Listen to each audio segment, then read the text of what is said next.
aware sih, lu mesti aware Oke. benar-benar apa yang terjadi di Hmm. sekitar lu, tapi lu juga mesti rajin juga untuk melihat apa yang terjadi di luar gitu.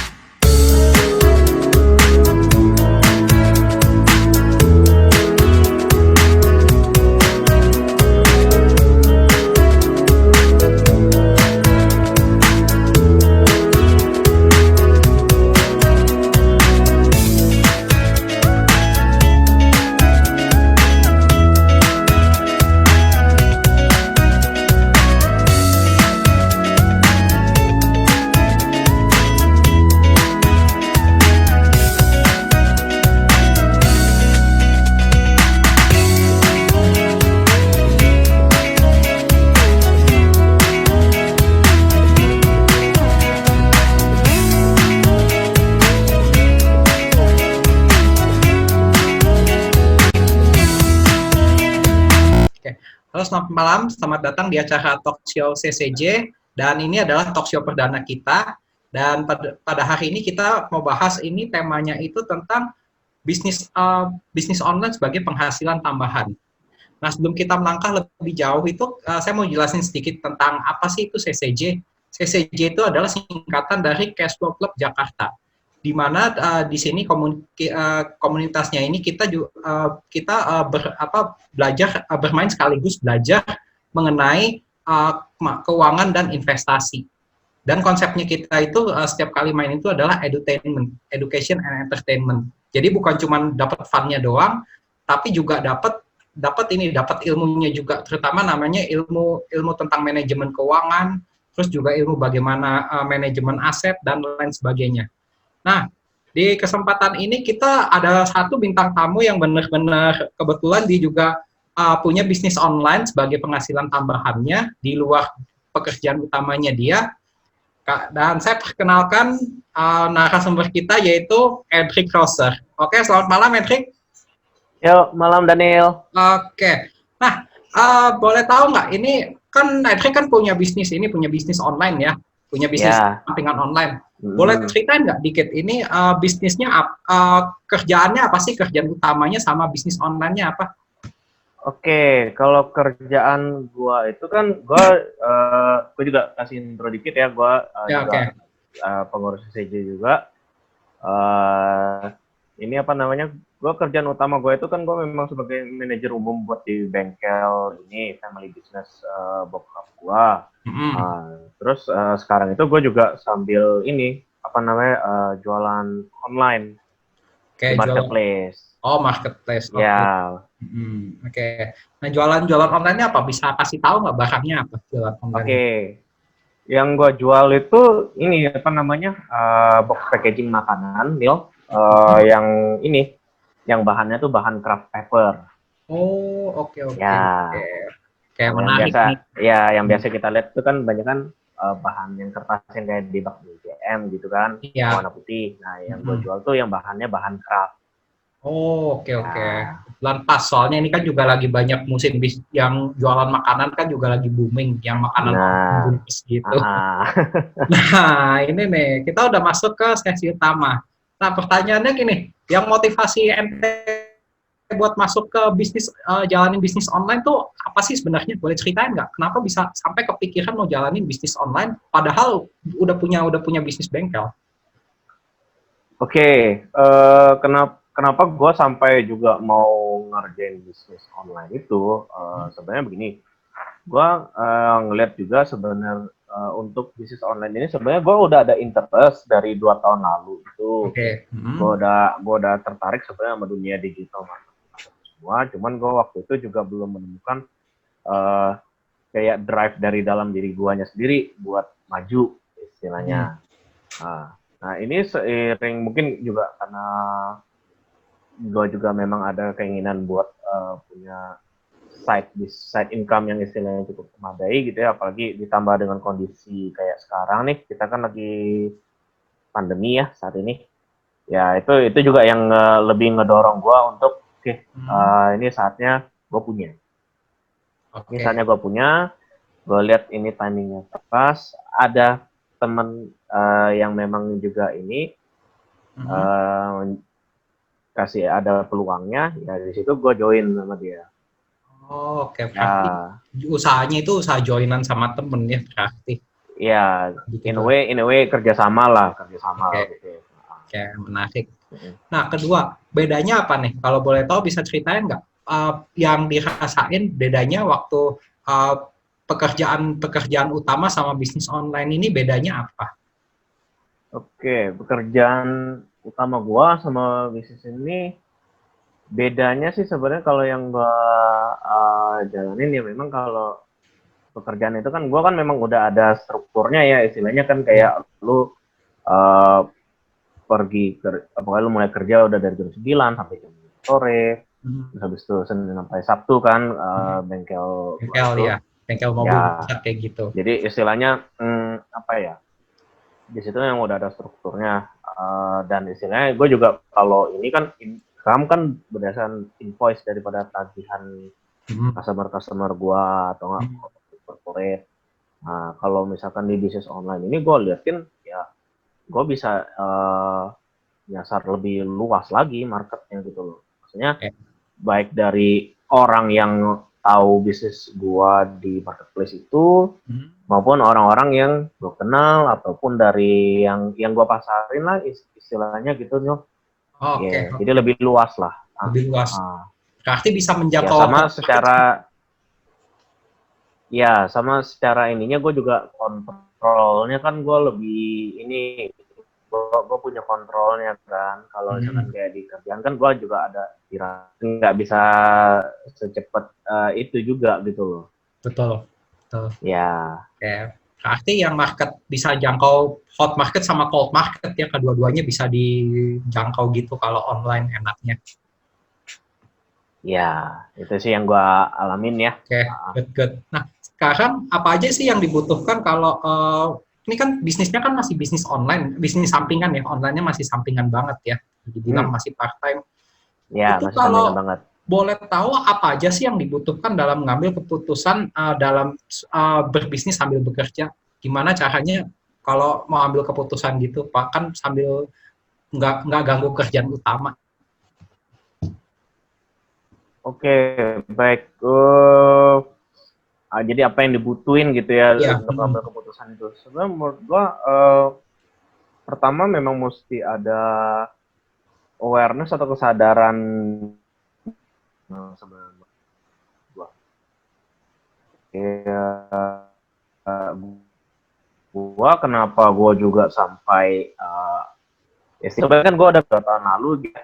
Jadi kenapa gua baru ngelakuin sekarang karena ya sekarang gua makin aware ya, makin nih kondisi ini kan makin nggak stabil nih. Jadi instead of kita bilang kita mau gedein, misalnya kita bilang lah aspek dari sales dari satu bisnis aja atau satu kerjaan aja, menurut gue lebih ininya ya gue nambahin dengan adanya side hustle ini atau enggak side business ini gitu loh. oke, oke. Ya, Set jadi income pasti. ya jadi ada mesti ada awareness-nya juga dalam pengertian juga gini nih, kayak ya kita kalau mau maju ya kita mau belajar, kita harus sadar ya kita perlu belajar, kita perlu adaptasi, kita perlu pokoknya ya kita mesti inilah, kita mesti berani explore diri kita sendiri juga gitu. Oke, menarik sih, menarik Iya, banget. yeah. Berarti lebih explore diri sendiri ya kalau untuk apa? Kalau untuk ambil keputusan gitu. Ya, buat ngambil Ini, keputusan itu lu mesti kayak bangun awareness-nya dulu lah di dalam oke, diri lu. menarik. Ya, I see. Nah, boleh tahu nggak benefit apa aja yang udah ente dapetin selama ini dari bisnis online? benefit yang Keuntungannya jelas. apa aja?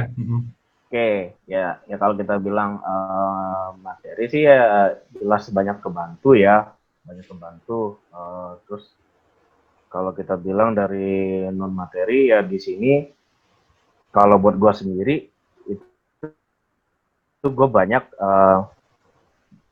terupgrade sih gue sebenarnya nih di sini. Gue Bagus.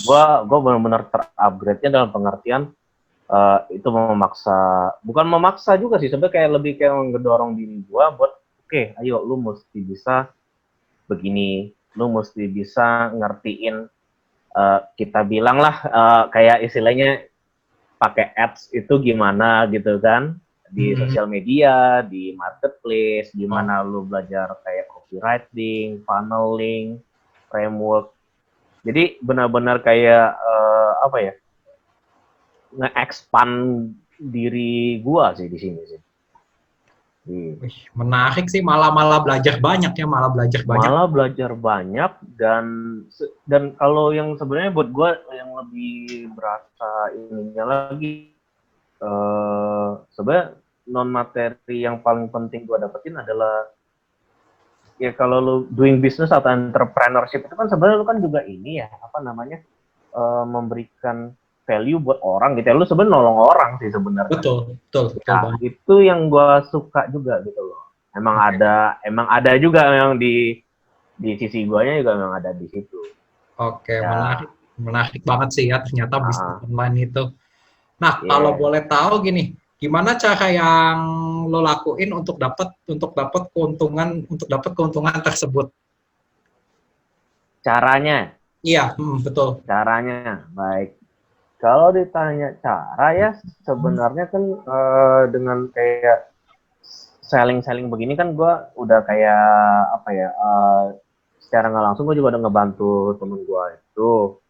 Uh, dan ininya ya gue memang istilahnya memang ngebantu orang-orang yang memang butuh ini, apa namanya, kemasan makanan yang baru, atau nggak misalkan memang mereka butuh, kita bilang lah branding atau apa itu semua, ya ini ya kadang-kadang caranya memang ini sih, apa ya, dengan ya dengan marketing, dengan selling dan bisnis ini gue ngebantu orang aja sih gitu. Jadi pada dasarnya ya gue bantu orang, ya orang itu kebantu gitu aja sih. Oke. Berarti sistemnya itu ya, ente lebih jatuhnya main kayak dropship gitu ya, dropshipper jatuhnya. Ya jatuhnya lebih kayak dropshipper lah kalau ininya. Cara sistemnya ya, Secara sistem. Ya Nah, sistemnya. kalau boleh tahu berdasarkan, kan mainnya di marketplace ya, mainnya kan di marketplace gitu. Nah, siapa aja sih kata-kata konsumen yang beli produknya Edric? Rata-rata yang beli ini produk-produk gua itu ini sih, banyak ya, kalau boleh dibilang sih kebanyakan sih wanita ya, umur di 20-an sampai 30-an. Kalau misalkan marketplace ini kan kadang-kadang dia ada juga di dalam bentuk bisnis, atau enggak kadang-kadang dia memang bisnis ownernya yang tahu juga ya. Ya boleh dibilang mayoritas sih, tapi boleh gue bilang sih ini sih wanita umur 20-an sampai 30-an yang mereka punya usaha makanan gitu ya, atau enggaknya mungkin mereka memulai bisnis-bisnis kayak ini kan, PO makanan, kopi begitu. Kayak yang punya Ghost Kitchen gitu misalnya, Direct Ya, Kitchen. yang kayak Ghost Kitchen gitu juga nolong.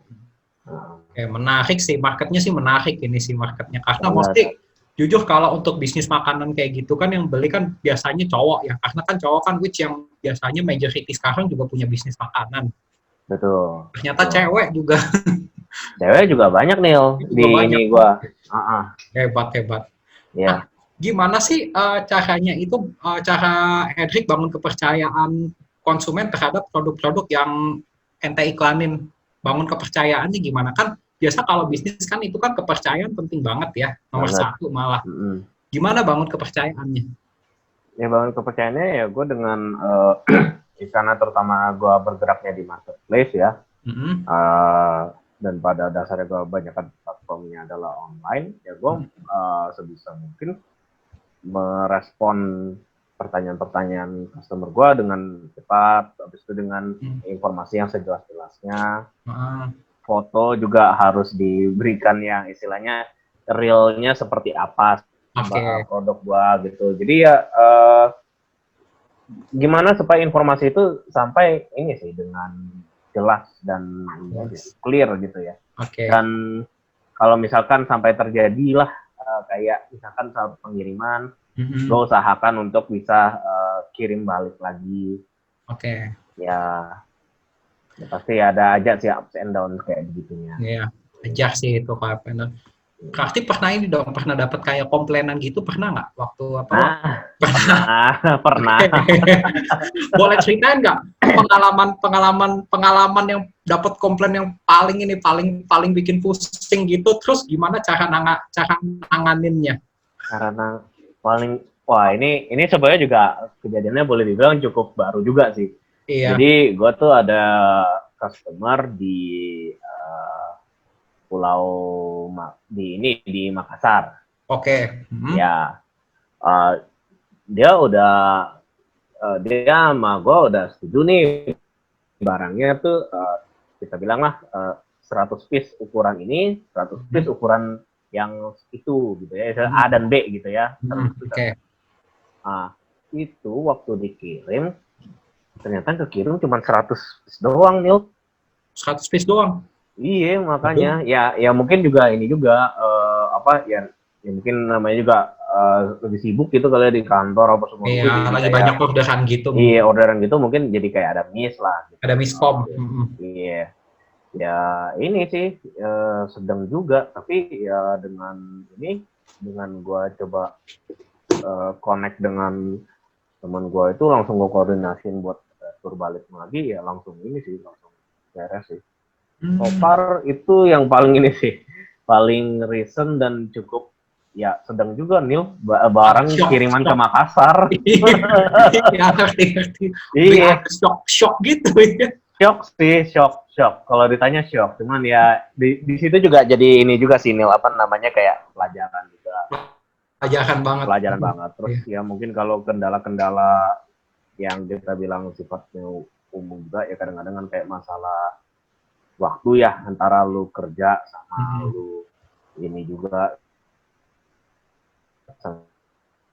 bagi Bisnis. konsentrasinya kayak wah jambelin terus lah tapi Ya. ya seiring waktu ketemu sih ritmenya. Wajar. Ya Biasa kalau pertama kan udah bingung gitu mesti gimana ya ngatur ritmenya. ya Adaptasi. dapat ritmenya ya udah Yakin. jalan. Nah, itu gimana dapat ide bisnis atau produk yang akan dijual? Kenapa bisa dapat ide kepikiran mau itu dapat bisnis jualan packaging makanan? Dapat idenya gimana? Oke, kalau ditanya idenya kenapa mau bergerak di sini, sebenarnya kalau ditanya ide produknya itu sendiri, gue sebenarnya gue sebenarnya tidak come up dengan itu dulu. Gue tuh jadi dari udah 2 tahun lalu, gue udah mempelajari bahwa memang di di Indonesia, sebenarnya bukan di Indonesia sih, sebenarnya worldwide itu nanti untuk urusan makanan itu kita bilang bisnis restoran itu akan ada jadi niche marketnya sendiri. Orang pergi ke restoran itu pasti untuk ngerayain sesuatu atau kita bilang niche. Jadi udah nanti kedepannya makanan itu mungkin tidak akan banyak bergantung bisnis makan di tempat lagi nih, tapi lebih kepada delivery.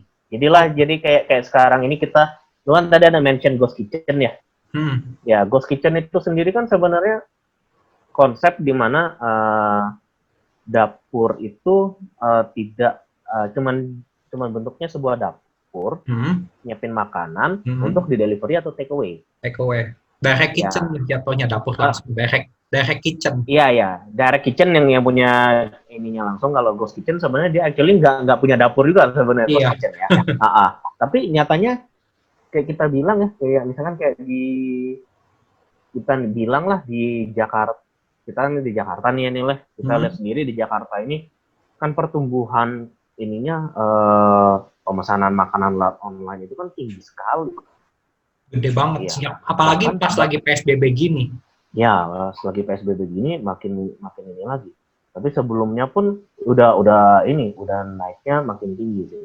Makanya di situ gue ngeliat ada peluang di situ. Waktu dari 2 tahun lalu itu sebenarnya gue juga udah pengen nih apa ya kira-kira yang mau gue jualin secara online apa. Gue nggak kayak nggak nemuin produk yang kayak cocok gitu. Tapi akhirnya ya di sini juga mungkin gue juga mau sedikit kasih tahu juga ya, gue ketemu temen gue ini ya memang melalui komunitas kita ini juga loh di Oh, oke Teknopark melalui komunitas Jakarta. STJ. Ya, ya, jadi dari situ pun gue ini gue ngeliat yang ada cocok nih kayaknya nih. Habis itu memang dia punya produk memang ini bagus kualitasnya. Ya itu di situ gue ngeliat oke, ini bisa dijalanin dan ini sebenarnya bisa dibikin gimana ya kita bilang, bisa dibikin besar juga gitu loh. Peluang, ada peluangnya. Peluang, ya peluangnya ini banget. Bagus. Ya. Oke, berarti apa? Berarti dia temen-temennya itu kayak punya ini ya, kayak punya workshopnya gitu ya, kayak punya bengkel. Ya dia tuh apa namanya? Dia tuh punya ininya juga apa supplier kertas craftnya itu sendiri. Oke, supplier Ya, kertas. supplier kertasnya itu adalah teman dia sendiri. Hah? Jadi dia ini kerjasama juga ya ini untuk jual itu gitu loh. Dalam bentuk bukan craft papernya aja ya, maksudnya udah dalam bentuk packaging makanan. Gitu. I see. Oke. I see. Nah, boleh tahu nggak apa sih kelebihannya bisnis online dibandingkan dengan bisnis yang lain? Kan ada banyak bisnis tuh ya. Kenapa pilih bisnis online dibandingin bisnis yang lain? Oke, kenapa gue pilih bisnis online ya dibandingin channel lain ya? Karena balik lagi bisnis online ini menurut gue kita makin ke depannya kita makin ini sih makin hubung ya satu sama lainnya internet ini. Dan gue ngeliat memang pasar kita itu, nah kita nggak usah ngomong jauh kayak gimana, kita bilang untuk Indonesia itu sendiri tahun ke tahun kita memang ngalamin peningkatan pengguna online juga nih. Iya, betul. Ya, jadi di situ gue ngeliat, oke, kalau kita memang mau enter the market dengan cara yang kita bilangnya mudah dan kita bilang lebih efisien, ya memang melalui online. Tapi memang so far kita belum bisa ngomong kayak jadi apa ya, perusahaan servis yang terintegrasi online itu sih memang masih panjang sih ya nilai. Tapi kalau kita bilang untuk misalnya untuk jasa itu sendiri atau misalkan untuk produk itu sendiri, menurut gua sih itu sekarang inilah waktunya kita mulai adopt ke sana. Oke, betul. Ya. Nah, boleh tahu nggak suka duka apa yang dialamin waktu bisnis online? Ceritain dong pengalaman suka dukanya. Suka dukanya, wah.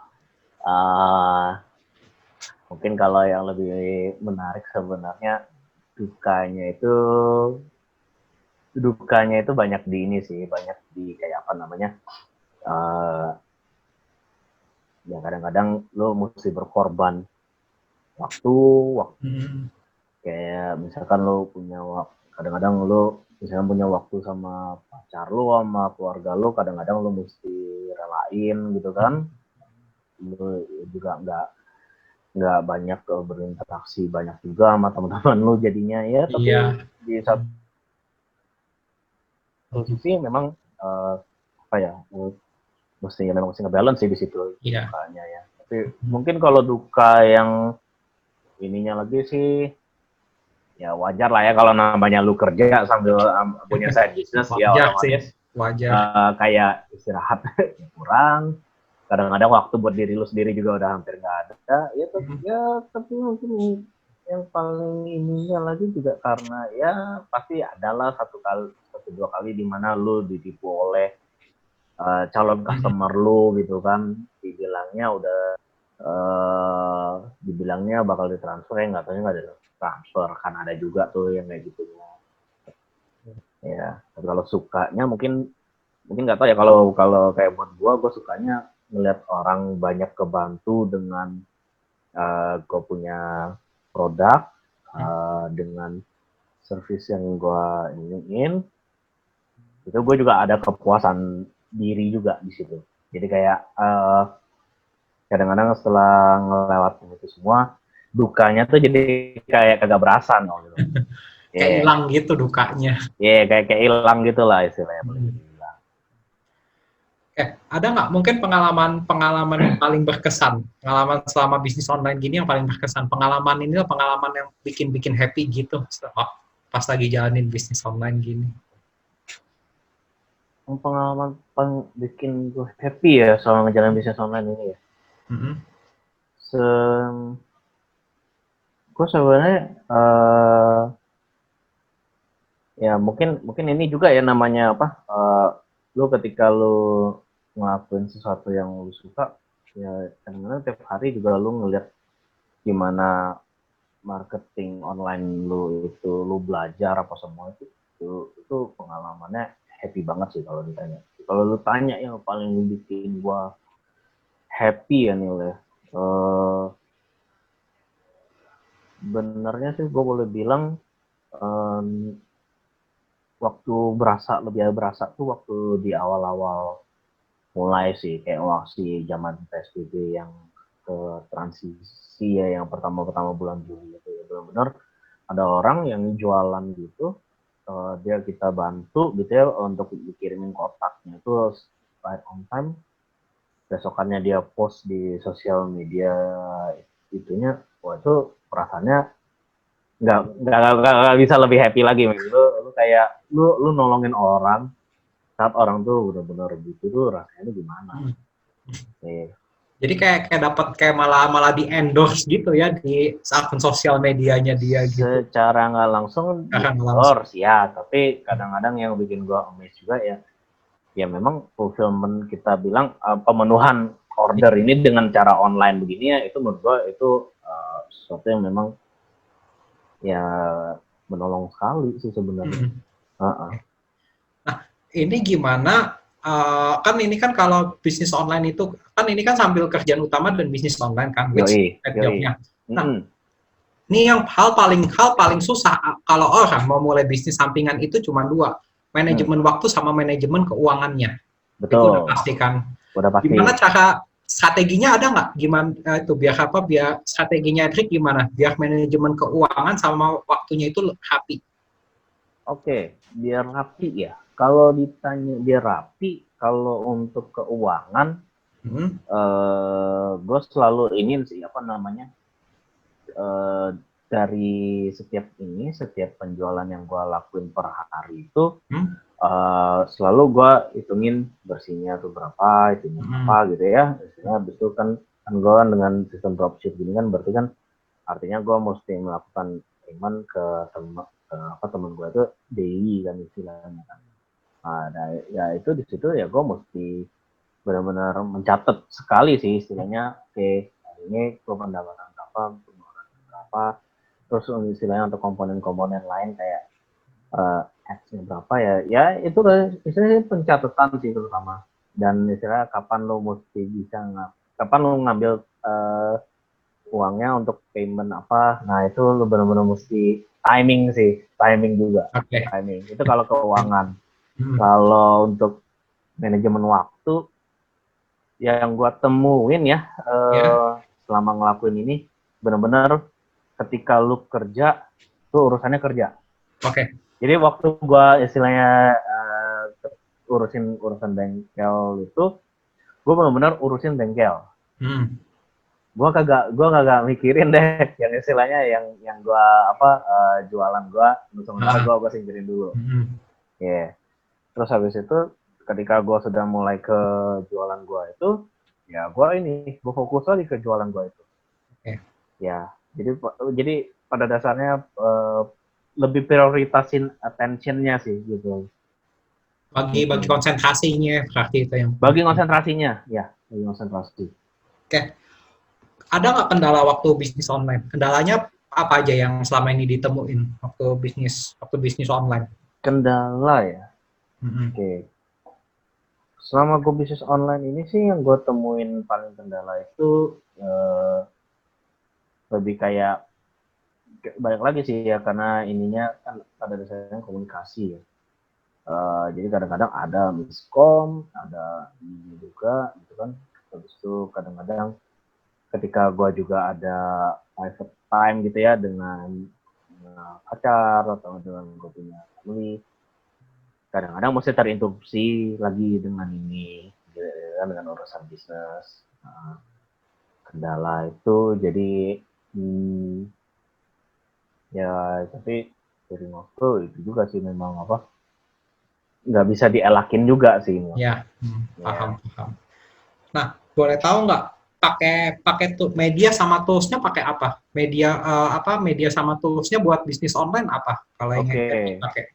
Kalau yang gue pakai sih media sama toolsnya itu untuk ini sih, marketplace sama sosial media sih gue di Instagram aja sih. Instagram, IG. Sebenarnya. Ya. Jadi Oke. gue pada dasarnya cuman main di dua itu. Habis itu gue gunain juga WhatsApp Business buat reply yang istilahnya direct dari sosial media gitu kan.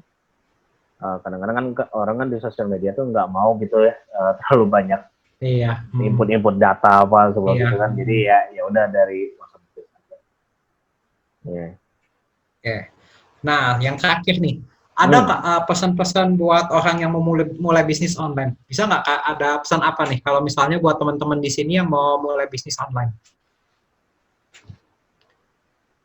Oke. Pesan-pesannya sih terus sama ya kayak tadi yang gue bilang ya. Pertama-tama lu tuh mesti punya kesadaran dulu juga. Lu mesti aware benar-benar apa yang terjadi di sekitar lu, tapi lu juga mesti rajin juga untuk melihat apa yang terjadi di luar gitu. Jadi kadang-kadang lu mesti campurin antara apa yang terjadi di, kita bilang di dunia lah ya, kita jangan ngomong cuma di Eropa atau di Amerika itu, apa yang terjadi di sana, dan kita lihat juga korelasinya sama kita di sini, misalnya di Indonesia nih. Ya, jadi kayak lu mesti bisa gabungin itu dan lu kemas sedemikian rupa jadi solusi buat orang sekitar lu. Nah, jadi kadang-kadang orang tuh mungkin ngelihatnya kayak bisnis online tuh lu mesti, gue mesti nge-serve the whole internet gitu ya. Tapi kadang-kadang actually lu nggak butuh segitunya dulu sih. Kadang-kadang bisa dimulai dengan kita bilang helping di dalam dulu aja gitu, maksudnya di dalam negara aja dulu gitu. Nanti sering waktu memang akan nambahin exposure lu juga, kan namanya lu bermain di internet kan pasti citizens of, ya kita bilang para pengguna internet itu pasti akan terekspos juga dengan produk lu. Betul. Oke, sip. Thank you banyak ya Edric udah ngeluangin waktunya untuk siap. pengalaman. Nah, oke, demikian tadi teman-teman, kita udah selesai acara talk show CCJ Talk Show-nya. Nah, teman-teman jangan lupa kalau misalnya teman-teman mau belajar bagaimana cara manajemen keuangan, terus belajar bagaimana termasuk untuk manajemen aset, dan bisa dapetin teman-teman banyak juga. Teman-teman bisa gabung di CCJ. Jangan lupa subscribe, like, dan share. Sampai jumpa di talk show selanjutnya. Bye-bye.